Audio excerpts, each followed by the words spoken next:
Hello and welcome to the Wednesday podcast on This is Ibrox. I'm your host, as always, on the Wednesday, Kyle McLean. Thank you to Craig Dennett for stepping in last week at a moment of crisis and injury, but there it was to step up. As always, I was normally joined by two guests, but today I'm joined by Ross. Craig, or Shug might be joining us later on, but sorry about the wee delay there. Ross was late. He was dipping his head in a big bowl of sparkling water, and that's all I'm hearing. But listen, how are you today, Ross? And are you glad that this international break is finally over?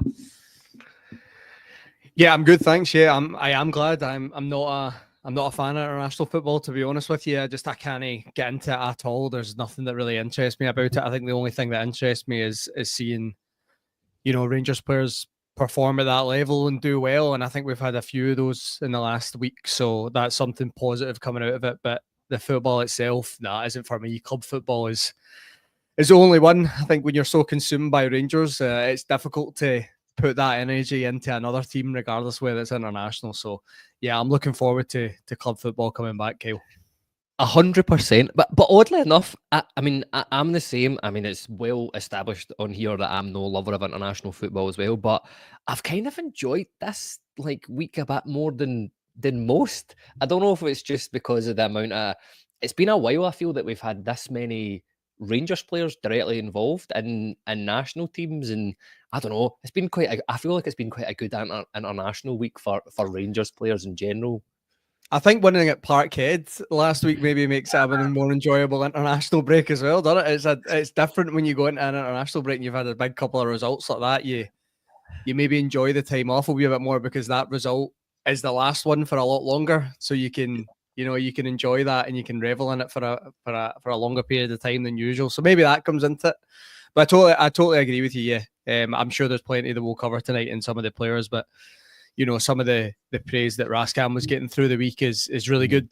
Černý obviously performing well last night. Barami playing, maybe not the level you'd expect, but you go through the squad, right? Diamondi as well. Igaman, there's plenty of boys playing international football. Souttar back in at Scotland. So this is what you want at Rangers, right? This is the level of player you want. You want internationally recognised footballers, and I think that's where we're thankfully getting to again. I think there was a long period where we didn't have a lot of them. We've got quite a few now, so that shows you that the level continues to go up, regardless of the poor results. I do think the individual players that Rangers are starting to bring in again is of a higher calibre, and let's hope that continues to improve over the next few years. Well, that's it. I mean, that's basically what's formed the basis of today's show is focusing on, who should Rangers try and extend their contract, who should they let go, and it is basically off of the back of Nico Raskin's pretty much incredible performance for a Belgian national team. We've all seen. You need to talk about this, Kyle, because you watched this game. You're sending me messages saying he is playing superbly well, and it's not. Yeah, like I said, international's not one for me, so I didn't watch it. You're going to have to tell me how good he was. Well, that's the thing. It's very rare. There's just a game available on YouTube on your phone. So that way we're kind of half watching the telly with your missus on a Sunday night, and you've just got the phone down there, and you're kind of keeping a wee eye. It was like a proud father looking at a son. But yeah, I mean, Nico Raskin on that game was the best player on that pitch. By a mile. It just shows you what Rangers could have, in terms of that six. It was the speed at which he was getting the ball and moving the play forward. It's always what we know that Nico Raskin can do, and albeit, I mean, without being too critical on the Rangers players, in a team where he had much better players around him, he played. It was one of the best performances I think I've seen Nico Raskin play. But yeah, we'll talk about him. We'll go on to the guys who've got sort of 1-2 years left in their deals as well. Discuss the statement that was released by the club yesterday, another lengthy statement about the ongoings at Ibrox. And then finally, as I said, we've got domestic football back. So Rangers take Dundee away from home. And we've got the interesting situation that Lyle Cameron may start, but he will be a Rangers player next year. Listen, as we said, we'll begin with the man of the moment. That's Nico Raskin. We've sort of touched on it. He played in both games for Ukraine for Belgium against Ukraine, in the Nations League. He made his debut in the last 10 minutes of the first match, and obviously that game that we just touched on there, where he was superb.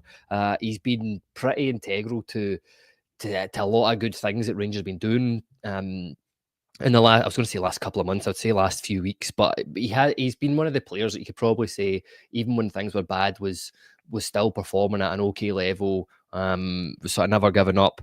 I said the thing after that game, I saw it in socials. You and I talked about it. It was everywhere. This man must get a new deal. We must give Raskin a new deal. Must extend his contract. But is this a trap that we have fallen in the past, Ross? If an offer comes in for Raskin this summer, would you accept it? What sort of money would you be looking for, and would you let him go? Yeah, I mean, this is a tough one. I think if there's genuine interest in the summer, and I think you always have to caveat it with that, you're going to have to wait to see if bids come in, right? So I think until there is serious interest in Nicolas Raskin, they should be probably trying to tie him down, because if there is no genuine offer, there's 2 years left in his deal. You think the player is going to get better, or his value is going to continue to go up, then you should be trying to re-sign him and extend that contract. I personally think there will be interest in Raskin this summer. I think if always like to try and put myself in the other side, right? And obviously we're Rangers supporters. You're going to look at it from a club perspective through those blue tinted glasses and what you want for the club and what is best for the club. But if I'm looking at it from Raskin and his agent, I think I would maybe look at this summer as the time to go. I think he's been here for 2 and a bit years now. It's been up and down, I think, to be fair, and he's suffered a few injuries in his time, but I think in the last 6 months we've really started to see how good a player he is. And I know getting that international recognition, doing it on a big stage, doing it in big games for Rangers, in European football, games against Celtic as well. The last 2 games he's been really, really good. I think this is maybe the time that him and his representatives would look at it and think, this is the time to go, right? You're going to have the genuine interest there, and we can now take you to a higher level. We can take you to a top 5 league. And I think we've been, in the past, reluctant to make these type of deals because Raskin's one of our best players, right? You look at Alfredo Morelos, Ryan Kent. After that 55 season, we had a lot of assets. I look at Borna Barisic as well. He had a lot of interest in him. And I think in the past, we've probably held on to players a wee bit too long and they've lost their value. And I think Raskin's maybe the one that I would look at and think, like you asked me what sort of figure I would expect. I think you could probably demand north of 15 million for Raskin at this stage. I don't think you're going to get silly fees. I don't think he's going to break any records, but north of 15 million, maybe in between the 15-20 million range, I think that would be a great deal for Rangers, to be honest with you. You bring a boy in for 1.5 million and you sell him for 10 times that can only be labelled as a great deal. And I think we need to get into the routine of making these types of deals. It's not a nice one. You're obviously selling one of your best players, but that is the model, right? And the club are then responsible for going and find the next Raskin. That's the whole process here. New owners coming in the summer. If you can sell a player for 15-20 million and give yourself more funds to go and refresh this squad, which is what we're all asking for really in the summer. We're asking for a big refresh. You need money to do it. So I think with the level he's getting to now, I think this would probably be the time to cash in on Raskin. Of course, all things have to align for this, right? Maybe Raskin doesn't want to move. Maybe he's not interested. Maybe he wants to extend his deal. That's fine. I'm happy to keep the player if that's the case and he continues to kick on. But I think if both parties came to the table and they agreed that, if the interest is there, it's a deal we could make. I think it's something both parties should look at personally. Loved him. We'll continue to love him when he's here. Wish him all the best if he does move on. But I think it's certainly a conversation that we need to have. And I just want us to ensure that we get into this pattern of selling players at the right time because we haven't done it. And I think we have to get to that point. So, if you ask me point blank, I would, if the interest is there, like I said, I would sell him this summer. Perfect. So Luke Gibson says a year ago we struggled to get 2 million for Raskin. Now he's 10 million minimum. Offer a new contract. If it doesn't go anywhere, sell and get that money in for once. I think that might be what the story that we're almost fed is, that he was offered a new contract, it was rejected, and now we have no option but to let him go. You do hear that out of the other side of the city sometimes as well, just to make it a bit more palatable, that you're losing a major asset in your team. But because I was looking at all this stuff, and again, see the fact that within that deal, we signed him for, I think it was effectively £2 million with the bonus. I think he met all the bonuses in terms of appearances and all that. Standard Liège do have a 20% sell-on fee over anything over that £2 million. Does that impact sort of what fee we'd be looking for him? Another thing is do you think that the guys that are saying that we should build a team around them, do you think they're valid? Is that a thing that you could see happen in the future? Could you see Rangers building a whole team around Nico Raskin? And considering that, I think within about 2 weeks after he came here, he did say he wanted to go off to Chelsea. So, but yeah, interestingly enough, I think we've known since Raskin signed here with those comments, because he made those comments really early on in his career with Rangers, didn't he? I think it was only like 6 months in. And he made those type of comments. And by the way, I have no problem with players having ambition. Unfortunately, it's tough to admit and maybe accept, but I think that players aren't coming here as our final destination, right? Players want to go and play at the top level in a top 5 league, and Rangers are just as big as any club out there. But in terms of where they play week in, week out, it's not, right? And I don't think players ever look at this as the be all and end all of their career. And I think maybe once you get to the later stages of career, you look at Rangers as a great destination because there's an opportunity to win trophies. But I think at Raskin's age, he'll be looking at that and thinking, I've got the ambition to go another level. And I never think that's a bad thing. In terms of the sell-on fee, that's the type of deal we should be making at the other side of this, right? Standard Liège have done really well there. They've obviously accepted that the player isn't going to sign a new deal and they're going to lose him. So they've made the most of it. They've got a couple of million in. They've put a sell-on fee, and they hope that, based on what they've seen so far of Raskin playing for them, that they can then make some money out of it in the future. It's exactly what we need to do.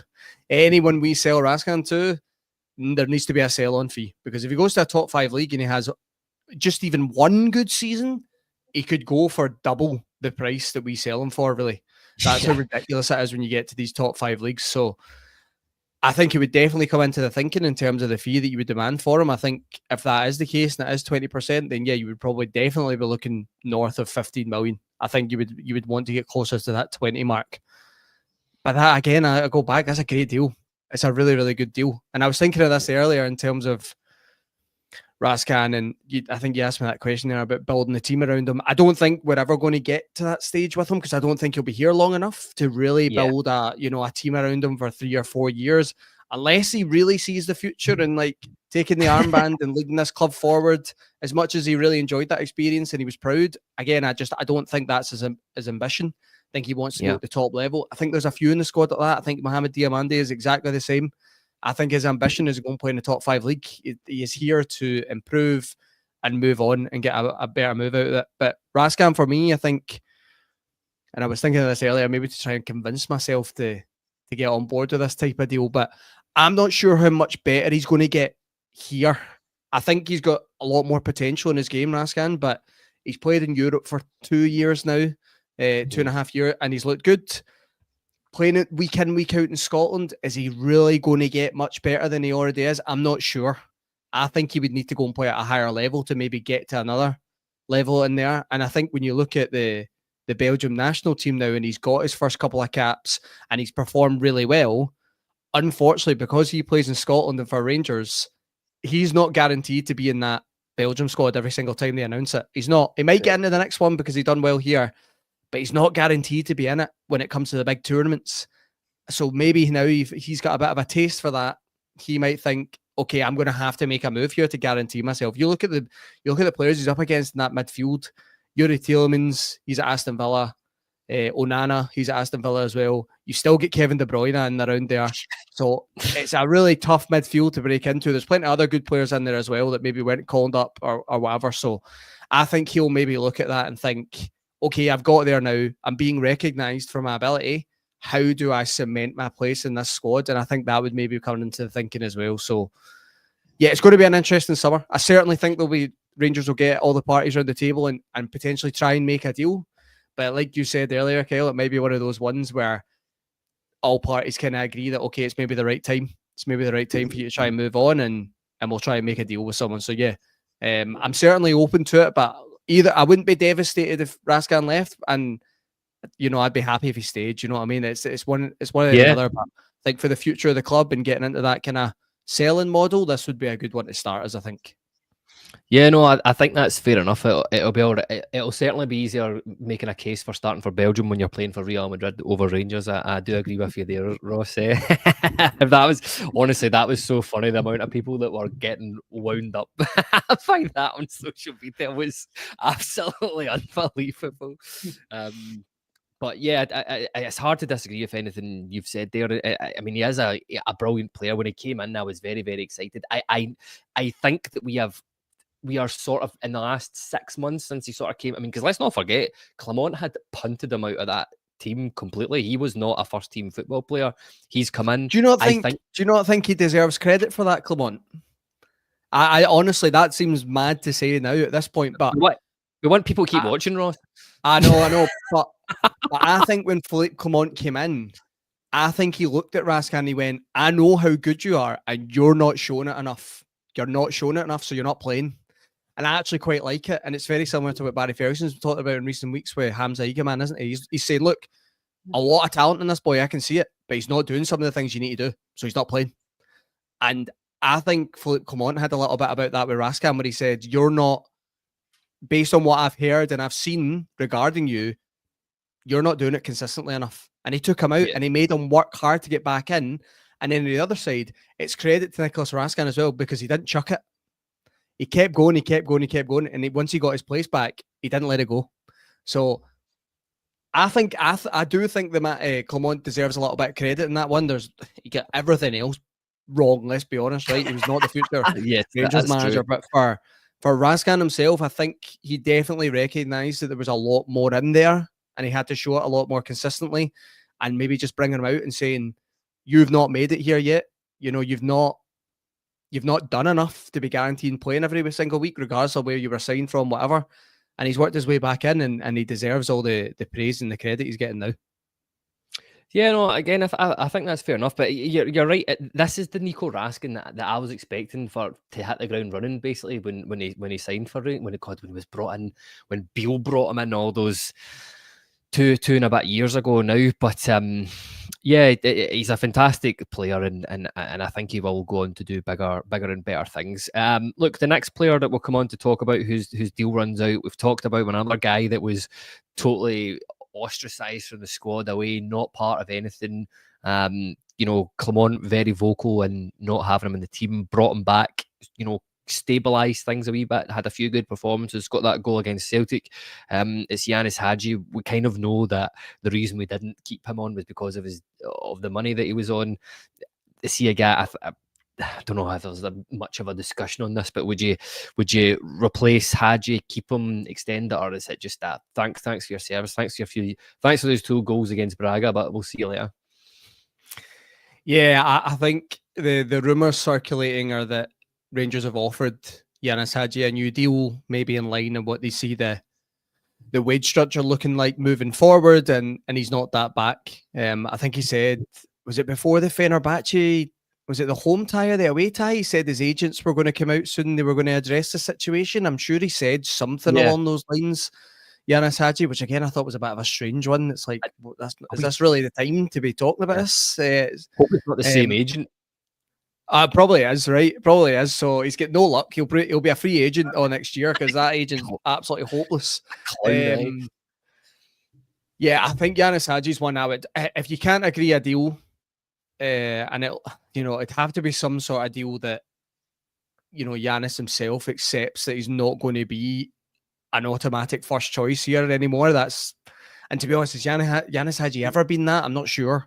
I think there's always been debate around whether he should be starting games, and I think we're still at that point. And clearly Barry Ferguson feels the same, because he's been one of the boys that have dropped out of the team lately, and Rangers look a little bit better for him. But to be honest, they look like we have a little bit more energy. So I think he's one I I would just let it move on, to be honest, Kyle. I mean, how long has Janis Hagi been here now? Is it 5 years? Maybe 6? I know. 5 years.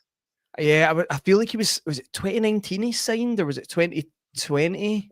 Can't remember. I think it's around, he joined in the January, I think. So it must be 5 years he's been here. So, look, has Janis Hagi been a good player for Rangers? Absolutely. Is he been a great player? No, he's not. Simple as that. He's maybe not lived up to that hype that we thought we were getting originally. And I think it's one of those ones where you would wish him all the best and you'd shake hands and again, both parties move on. I think that salary there that Janis Hagi's holding could be used in other areas in the squad to improve us. So, yeah, I think he's one I would move on, Kyle. Yeah, Andy Anderson here says, and if that's Andy who's been a pod, hello, absolutely offers nothing, but his time's up in Glasgow. Sadly, feel the same as Ross, not arsed, which I think is fair enough. He's one of these guys that, like, every year you were just expecting him to go on to like be better than he was the last year, but he just never really seemed to progress. I think you've summed it up pretty well there in saying, like, has he been an excellent player for Rangers? No, but he's been a good player. He scored some important goals. I mean, we'll never forget him. He was, again, absolutely key to that 55 season with the amount of assists, but he's just, since then, he's regressed each season, I would kind of say. But that injury's killed him as well, Kyle, hasn't it? That injury's killed him. Because Janis Hagi wasn't very fast before that injury, but he's get slower now. Do you know how? And I know. Technically fantastic. He's with the ball at his feet. He's great. And I think some of the passes you've seen at times from him. Actually, if you remember that old firm, the one at Ibrox, the last one where he was getting pressed and he turned inside and played the ball right through the centre and Rangers were away. You know, that is little things that not many players in our squad can do. But unfortunately, we don't really see it enough. And again, when it contributes to the overall team, I'm just not sure where he fits. You know, is he just that number 10, that kind of old school number 10? Okay, fine. But most teams don't really play with that kind of traditional number 10 anymore. And I think when you've moved him out wide, it doesn't really work, does it? He's not quick enough. He's not dynamic enough. Like I said before, it doesn't make him a bad player. I think he just maybe doesn't suit what we're trying to do. And I think now it's time to let him move on, I think. I know. No, yeah, for what it's worth, I agree there. Dado Purcell's Blue Boot says, Hagi is faster than Lawrence, and you've taken me right on nicely to my next player, Tom Lawrence, 31. Recently in the Wales squad, I've said that, I mean, he's had an absolutely injury-ridden time at Rangers. I was trying to think of like key moments like from Tom Lawrence, and the only really thing I could think of was in the Champions League qualifiers, and how long ago was that? Do you know what I mean? Free kick. Aye. And even that was that PSV Eindhoven goalkeeper's fault that it bloody went in. Shocked in. Aye. I know. Or was it? I can't remember. Was it Tillman? Did Tillman have the assist, or was it Lawrence that had the assist for Cholak away over in PSV Eindhoven? That doesn't matter. I think. Was it Tillman?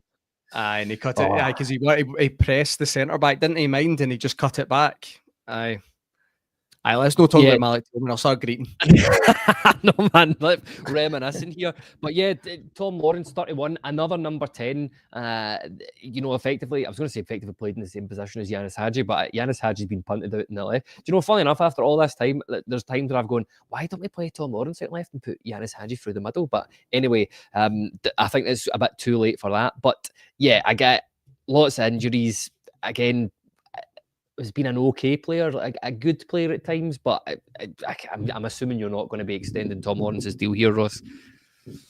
No, absolutely not. This is one that I would move on. There's no hesitation. Again, how many times are we going to say it? Unlucky with injuries. You know, Tom Lawrence turned up the Rangers, and I think he had a pretty minimal injury record. I think he had a few, but nothing major. Someone might be able to quote me on that and tell me I'm wrong, but I don't remember there being a lot of chat about that.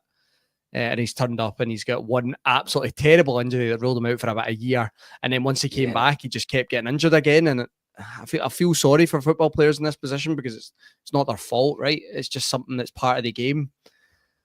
But even at times when Tom Lawrence has been available, I thought, you know, at the beginning of this season when it was him and Dessers up front together, that was a tough watch. That was tough. I had to check in you every weekend, man. It was that was tough. He's got his moments again. He's similar to Janis Hagi. He has his moments, but we can't rely on moments players. We need players to be consistent. We need players to be delivering week in, week out, and really contributing a lot of numbers, especially if you're playing in those high midfield positions. You're playing for Rangers, you've got to be hitting really, really good numbers. You're gonna have to get between 10 and 15 goals a season, I think, and maybe similar in assists or vice versa. Do you know what I mean? You're going to have to be registering about 15 to 20 goal contribution a season. I don't think Tom Lawrence has got near that. So, no. Yeah, another one, an easy one for me, Kyle. I'm pretty certain this one won't be a debate in the club. I'm pretty certain that Tom Lawrence will be moving on this summer. Yeah, no, definitely. You sometimes you just get like vibes off of players, but just the way he's been sort of conducting himself over the last few weeks, a wee 10 minutes here, a wee 10 minutes there. I think, him and Barry have obviously been like, yep, listen, I'll play for you. I'll give it everything I've got until the end of the season, but I'll be seeing, I think we're parting ways then. Look, there's two. I'm going to kind of lump these two together again. One I don't even know why I'm asking about, to be honest. If you Rafa Fernandez, who's had like one game, 45 minutes against Queen's Park, I can sort of understand the thinking and being there, because what I think's happened here is Rangers have always went out, looked at players who have similar profiles to Leon Balogun, when he fits it, he's in our budget range, and just for whatever reason, it has just not worked out. The other guy himself is Leon Balogun, 37. It's just a bit too old to extend the deal. Controversial. I would keep Leon Balogun. I would keep Leon Balogun. I would give him another year. Because the way I look at it is, if Rangers get the recruitment right this summer, and the way that they should have done last summer, they will sign a couple of centre-backs, right? Proper centre-backs, not a Robin Proper who we've just looked at and went, wow, that's a cut price deal. He doesn't suit Scottish football, but we'll bring him in anywhere. I'm talking about real physical centre-backs that can come in and play week in, week out next to John Souttar, because that's what we need. I think John Souttar's the number one, isn't he, right? I think most of the support look at John Souttar as being our best centre-back. We need someone to complement him on that left-hand side. I think, and I tweeted this a couple of weeks ago after the Fenerbahce away game, it's really such a shame that we didn't get Leon Balogun like a lot earlier in his career, like, around the 29-30 mark. I think Gerrard and Beale and Co were looking at him for a long time, and they were waiting for the opportunity to pick him up. And it's such a shame, because I think he's got all the attributes of a top centre-back, Leon Balogun. Unfortunately, at this stage of his career, if he plays too much football, he breaks down. We've seen that again in recent weeks. He had to come off at Parkhead.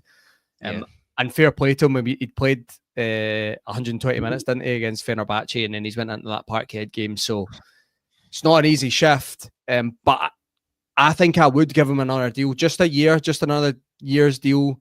I think he's someone that can provide backup in domestic football. He's shown he's good enough to still play in European football. And actually, I think around the place, Leon Balogun's the type that you want for as long as possible. I think you want guys like that in and around it,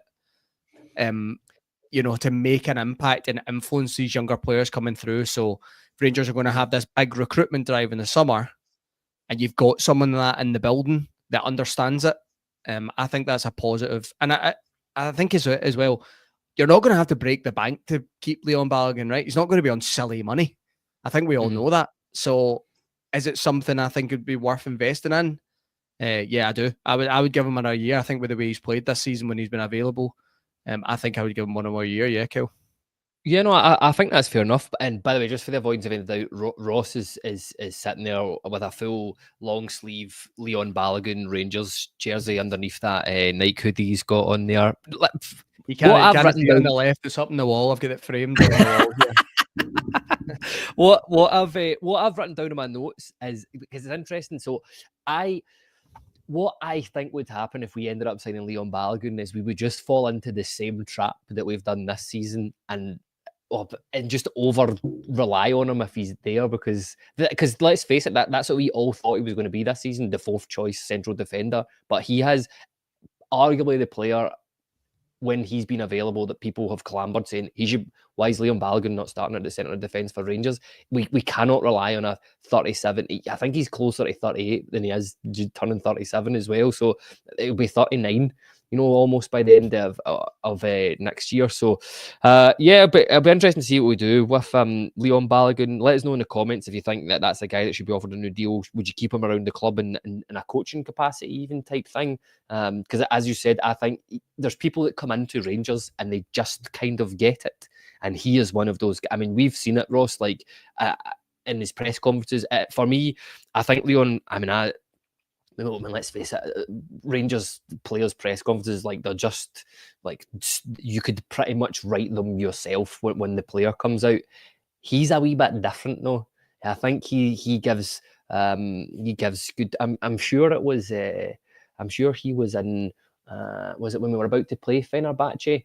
And he was dead honest, dead open. And it was a really, really good post-match interview. But listen, we're not here to talk about players' post-match interviews. The next player, I could talk about it all day, but the next player that I want to have a chat about, and there's been a bit of a controversy when we were in before the sort of podcast, a couple hours before it. There's been a report that there's a 5.5 million buyout clause or option to buy on this guy, but we've since had this sort of Rangers review coming back. They've said Rangers are exploring options to keep Václav Černý at Ibrox, but don't possess an exclusive option to buy the winger, the Rangers review has learned. He said Václav Černý, you and I have had many a good conversation about Černý this season. 17 goals, 7 assists. He's had 6 goals in the Europa League, which is very, very good. I mean, that's Tavares when we got to the final levels in it. He's been the guy that has made the difference, and when not much has been happening for Rangers, he's been the guy that they've kind of looked to step up and get that goal, be the difference maker.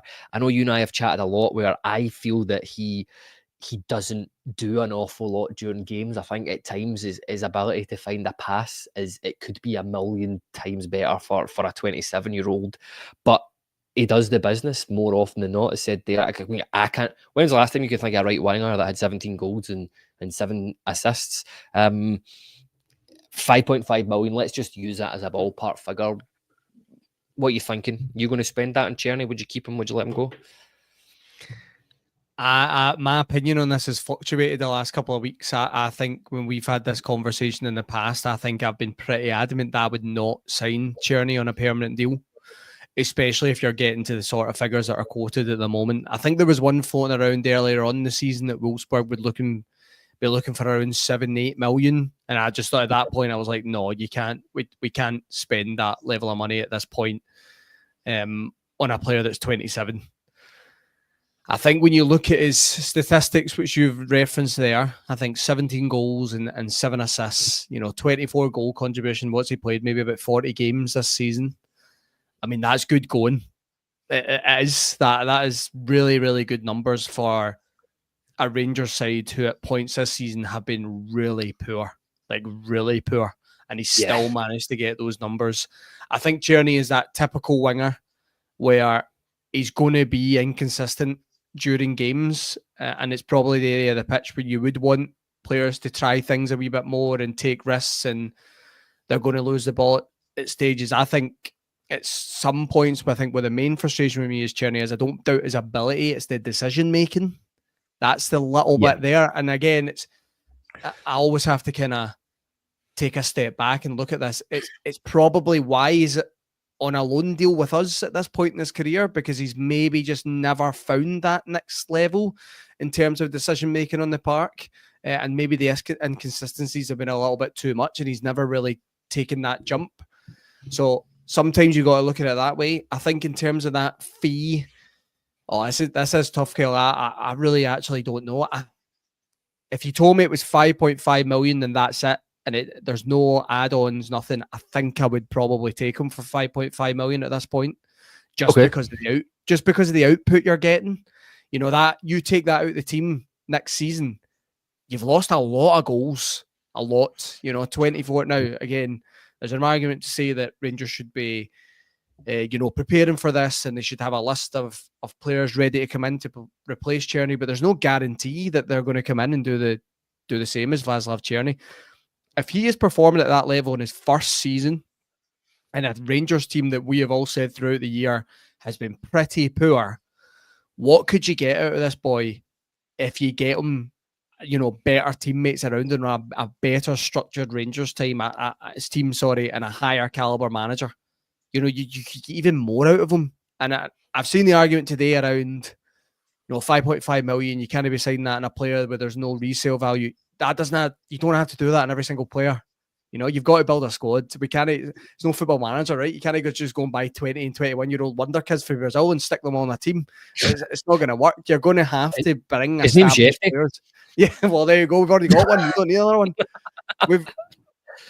You're going to have to fill your team with some established players. And I think he's probably one of them. And actually, probably the big positive for me with Černý was that moment in the season where he was really finding it tough. And he missed that really big couple of, was it one chance or two chances against Lyon? I can't remember. And he was getting a lot of stick at that point. And I was probably included in that, saying, what is going on? Like, what have we signed here? But his attitude after it was brilliant. He came out in a presser after it, and I think he had a really good game, but he was also saying, "Oh, I should have scored more. I'm frustrated. I should have done more. I should have done better." So actually, the mental side of it is there as well.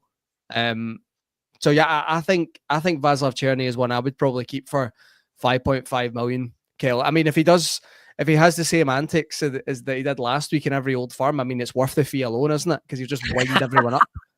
So for that alone, I'd pay the 5.5 million for him to squish that water bottle every single time we score an Old Firm. That's fine for me. But yeah, I think he's one I would keep. I do. It's a lot of money, but I would hope that Rangers have got enough kind of deals in and out to negate that this summer and still give them enough to go and recruit in other areas.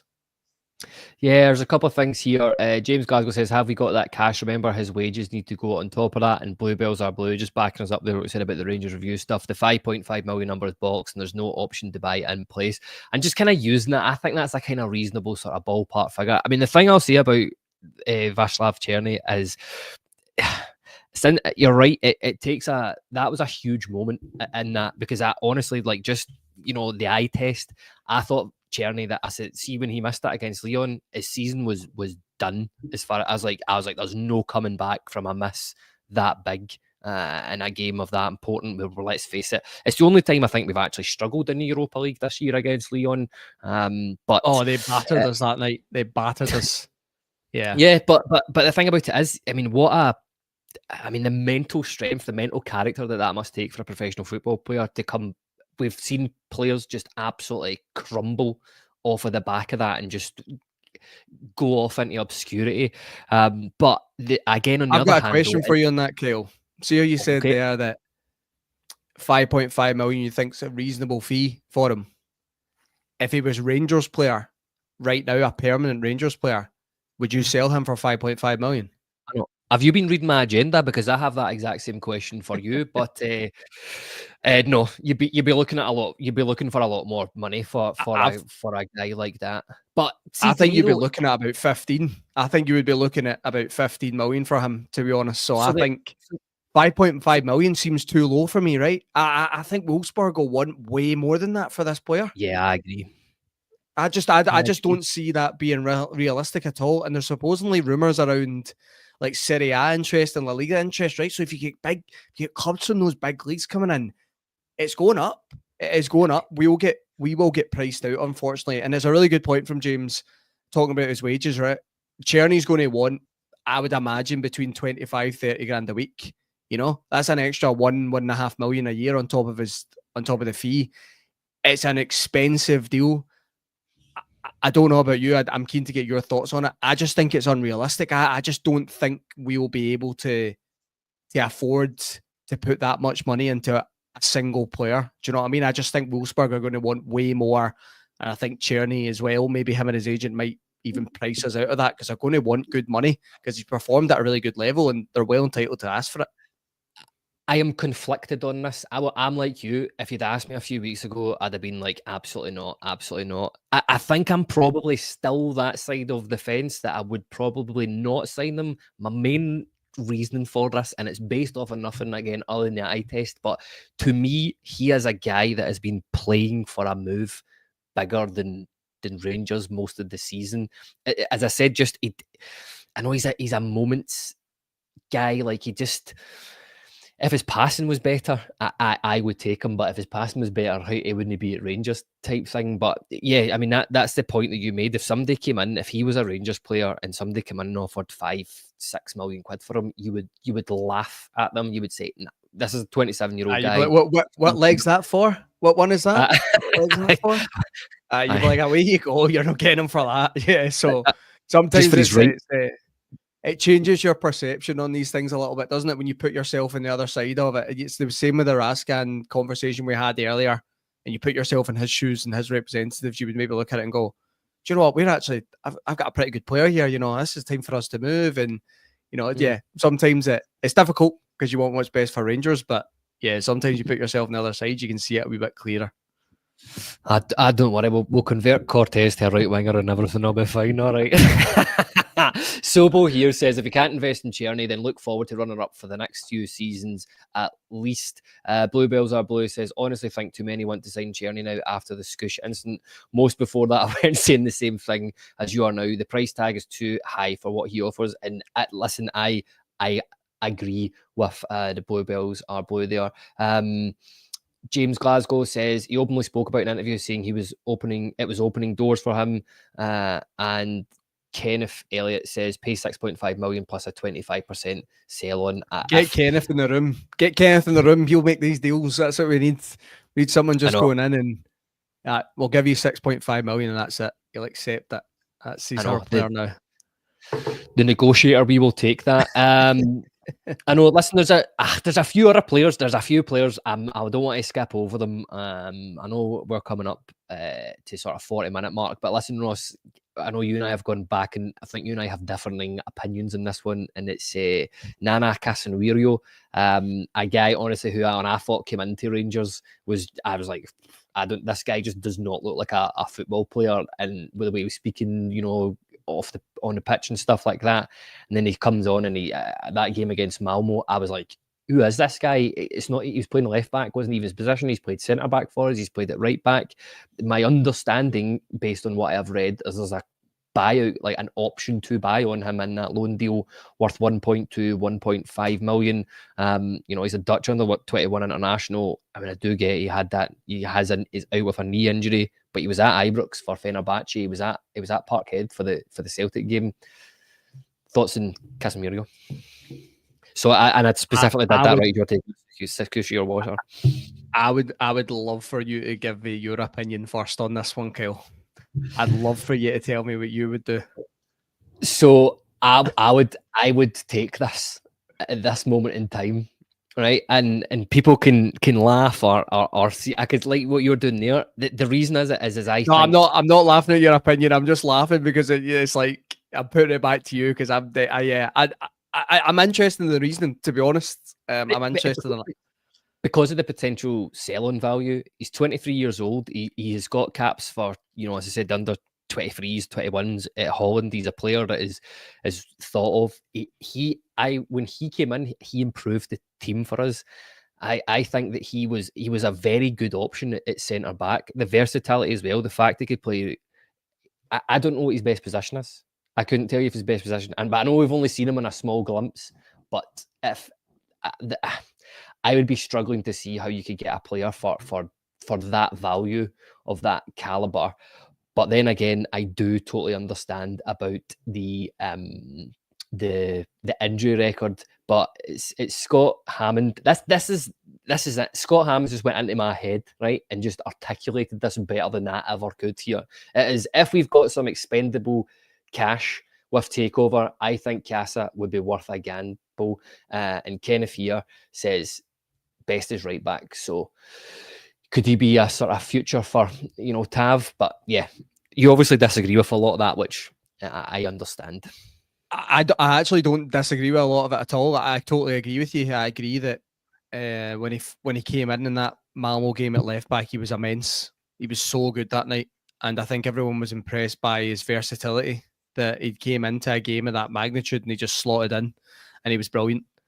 And we've seen him in various positions. We've seen him at right back. He came on a few times to cover for James Tavernier. We've seen him at centre back. He was comfortable as well. I think there's no doubt there's a good player there. No doubt about it.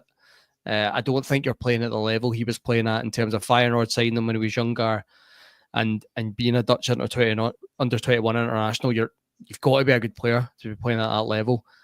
I think for me, even though the fee is rumoured to be quite low, I'm a little bit sick of Rangers signing players that have got bad injuries. There's just something. It's maybe the Oscar Cortez stuff that's really put me off, and I understand that the fee is nowhere near the same level, but Oscar Cortez gets a really bad injury last year, and he's not even back yet. Do you know what I mean? Like, he came back against Hearts, injured, was out for 2-3 months again, and then he came off the bench. I can't actually remember who he came off the bench against, but he played for like 10 minutes, and he was really poor, and then he's out again for 2 months. You know, I've just got this fear that you're going to sign someone, and even though they've shown at times they are a good player, are you actually going to get them fit enough to see it? I know he's young, and plenty of players have had really bad injuries when they're younger, and they've came back and they've flew and they've had a really good career. Is it a risk we want to take? Because for us, 1 million, 1.5 million, I know these new owners are coming in, but I say this all the time, you still can't get around financial fair play, right? You can only spend what you make. So do we want to spend 1.5 million of a transfer budget on a player that's just been out for a significant period of time? I can see both sides. I think a lot of your arguments are valid. I think for me, it's just it's the injury thing. I think he's just one I would maybe just, it's unfortunate, but I would maybe just sit back and I would say, look, definitely a player in there, but where we are as a club at the moment, what we're trying to do, the rebuild, the number of players we need to refresh, and we need to be pretty much certain that these players are going to come in and make an impact. We can't afford to make this type of deal right now, and it's a shame, but that's just where I would sit. It's an interesting one though, because I think everyone agree. I agree with you. I think most would agree with you that when he was playing, there was definitely a good player there, no doubt about it. It's not that I doubt the ability. It's just that injury thing. I just one day I want Rangers not to sign injury-prone players. I just want them to get to that point where we've put that behind us. We went through the Philippe Palanders and the Kmart Roofs and the Oscar. I just want us to get by it and sign players that can play every single week, because that's something we don't have at the moment, do we? It's very rare. So we've got a few now, obviously, that can play and that are resilient, but we've had a lot throughout the squad over the last few years that just cannot stay fit. Yeah, and again, I think that's fair enough. But I mean, from a purely selfish point of view, I mean, I've literally just learned to say his name properly in the last couple of weeks. So I'll be absolutely devastated if he left now, man. But listen, there's how long have we got left? As always, man, we're talking so much about this. A couple I just want to. Well, there's one player that he's entering the last year of his contract that I think is pretty important. Really interesting, given that you've talked about the injuries and all that stuff. It's John Souttar. He's 28. He's about to enter the final deal this summer. Something that Rangers haven't done in the past is when players are entering the final deal, we're going, right, either sign this or you're going. And I don't know, since John Souttar has come back into this Rangers team, he has made us much better defensively. You alluded to it earlier on in the podcast when we talk about Leon Balogun. John Souttar is Rangers' number one central defender at the moment. What are you doing with John Souttar? Are you going to give him a new contract? Are you considering selling him to maximise the value? And are you taking his injury record into account in this? This one's a no-brainer for me. You give him a new contract. I think John Souttar's at that stage of his career now where that maybe big money move down south probably isn't going to come. And he's maybe had too many injuries in the early part of his career for clubs down there to take a risk with him. And I think he's really enjoying his football here now. Actually, I think that playing week in, week out consistently, he's back into the international side as well, which is really important to him. And he's their number one centre back again, and he's got that playing for Rangers. So For me, I think this is an easy one, Kyle. I don't think there's any debate. I know he's had his injuries, and I know he had one this season as well, but it's going to happen, right? He was out for, 6 weeks, maybe? It's not too bad. I think we've seen a really consistent John Souttar this season, and there's no doubt about it.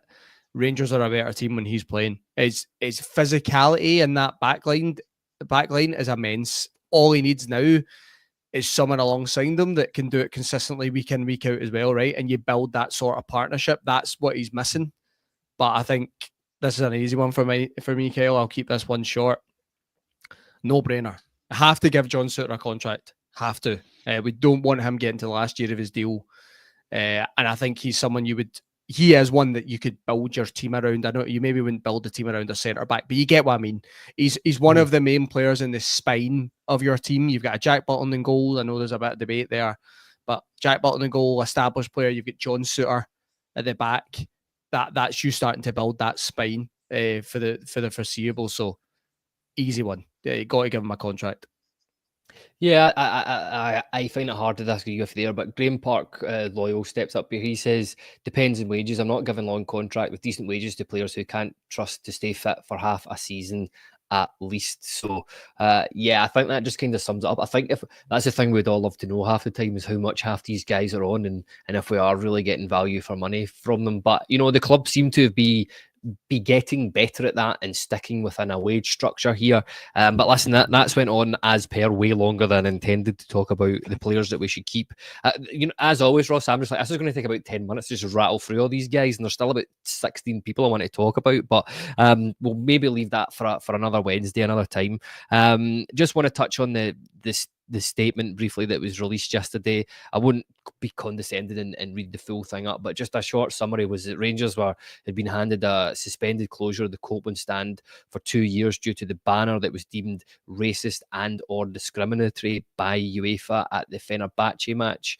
The club is issuing lifetime bans to those responsible for displaying that banner, and there was another bit about fan groups involved using pyrotechnics will face a 500 ticket reduction in future Premier Sports Cup matches, with reductions being possible for repeat offences. And basically Rangers are urging supporters to back the team responsibly and hold each other accountable to protect the club and the reputation of the club. I mean, what's your thoughts on the statement, Ross, and where do you sit on it all? Yeah, look, I know there's been a lot of debate about it the last week around the banners and things like that, but when it comes to UEFA, you're not going to win. You're not going to win. They've got these rules in place, and if they believe that you've broke them, they're going to punish you. And unfortunately, that's where we're at. And I think that's why the club have been really strong in the statement, because I think they recognise that it's very, very difficult to argue against. There's a whole other debate around these banners and whether they have a place in football or not. And to be honest, I don't think it's worth getting into that sort of debate here. But in terms of UEFA itself, it's just you're going to have to play ball, right? You're going to have to. It's their competitions we play in, and fighting against it is very, very difficult. And if you don't agree with it, the only way to really get around it is if you don't play in European competition, and the club aren't going to do that. The club are going to want to play in European competition. It's where Rangers make a lot of their revenue, right? So yeah, it's not good. It's not good. The statement was probably the strongest I've seen for a long time. I don't remember anything coming from the club that was ever as strong as that. Like some of the language used, and maybe the club feel that's necessary at this point because of the charges that were put against them and the imminent punishment. And it would be a real financial blow and a sporting blow if that Copeland stand was closed for a game. It would make a big difference, and I think the club are looking to fight against that in any way possible. So yeah, look, these banners and things, there's a whole other debate on that, and I'm sure it splits the fan base and everyone has their opinion. But in terms of UEFA, you're not going to win.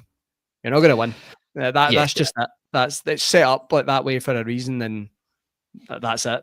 You can complain about it all you like, but it's their ball. That's it. Listen, I completely agree with what you've said there. I mean, if you want to play in the UEFA competitions, you have to abide by their rules. If you want to take the money, you have to abide by their rules. Like I said, you might not like it, you might not agree with it, and for what it's worth, I mean, I'm no lover of you. I mean, how UEFA are a non-profit organisation turning over the best part of €3 billion a year.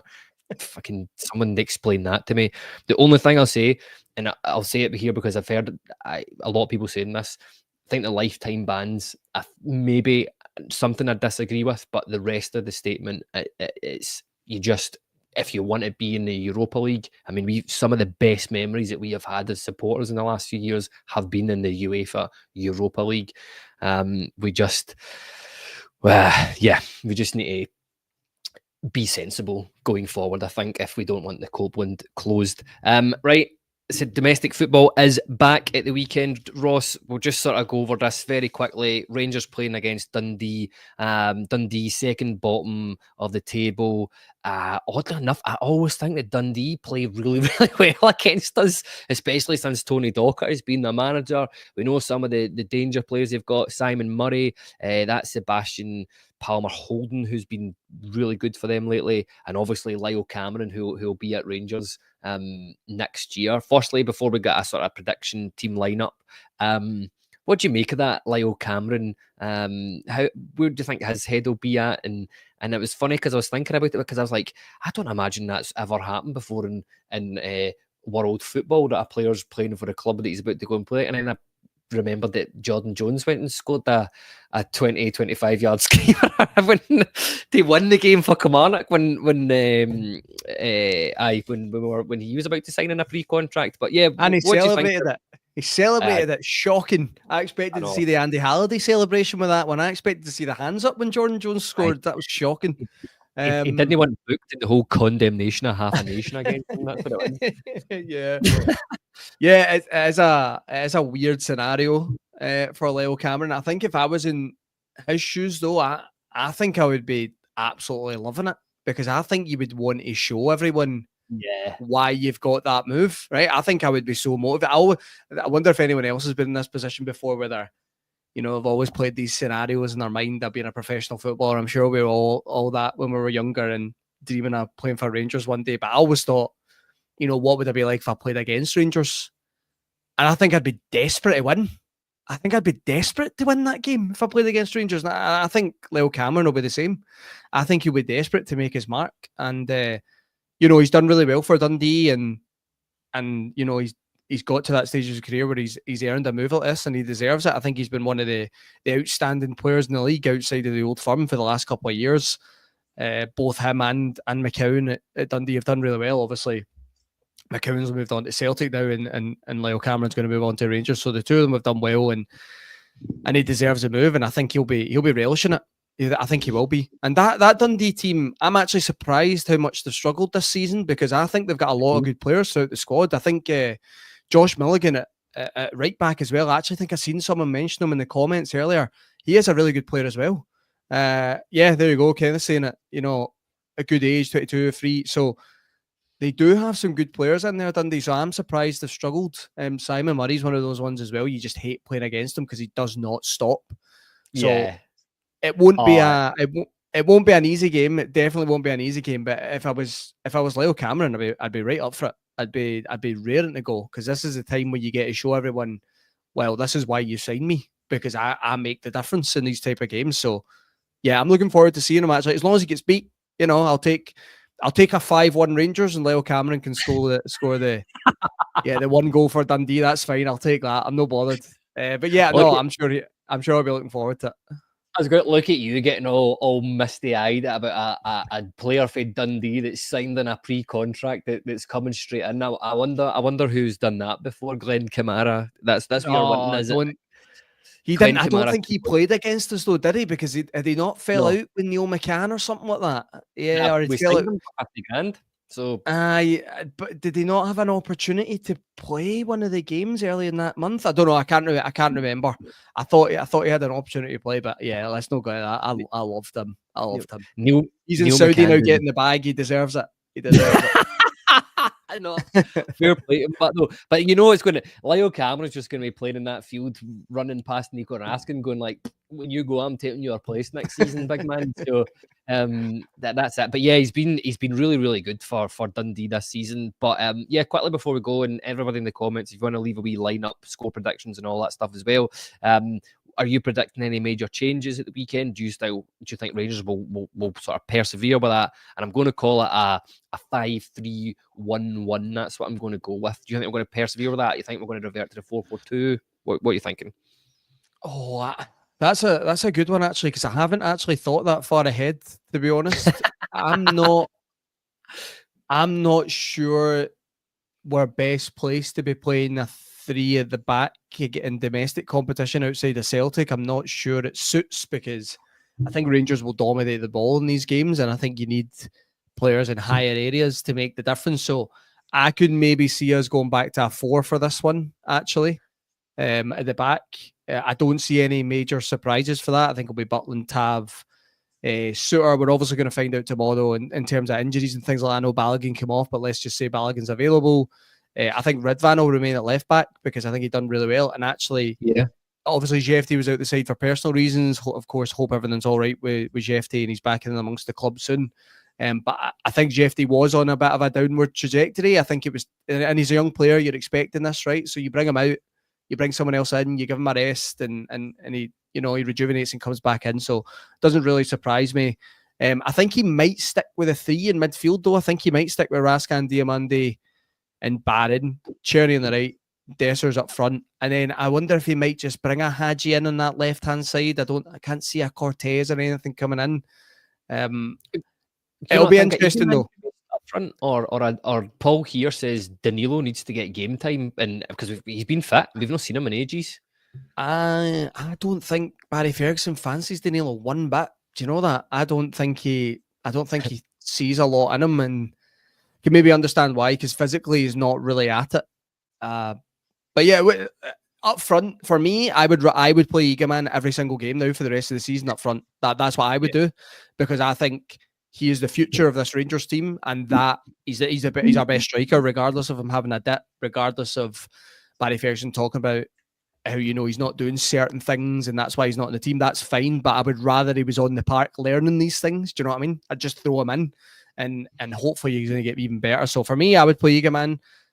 What always comes into this as well, Kyle, is the international stuff. People travelling back, they might not be in the training for a couple of days. That usually can have an impact on the lineup that you see. So he's had a rest for 2 weeks. He played 10 minutes of football. Get him up front. I know, but it's always the managers where it's like, they've been traveling and they're tired and all that.